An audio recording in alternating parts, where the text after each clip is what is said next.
السلام علیکم سامعین، خبر کا عنوان ہے 5 طلبہ کی دستار بندی۔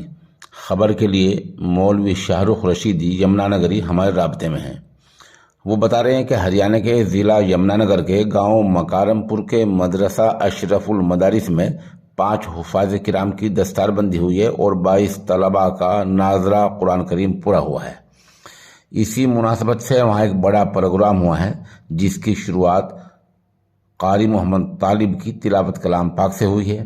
یہ اجلاس مدرسہ فیض ہدایت کے شیخ الحدیث مولانا محمد طاہر کی سرپرستی اور مولانا عبدالستار صاحب کی صدارت میں ہوا ہے۔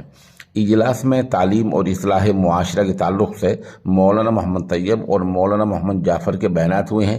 پروگرام میں مولانا محمد الیاس بیت العلوم، مفتی اخلاق مولانا صادق ندوی، امیر جماعت حاجی عبدالرحمان، مولانا شرافت جیسے اہل علم شریک رہے ہیں۔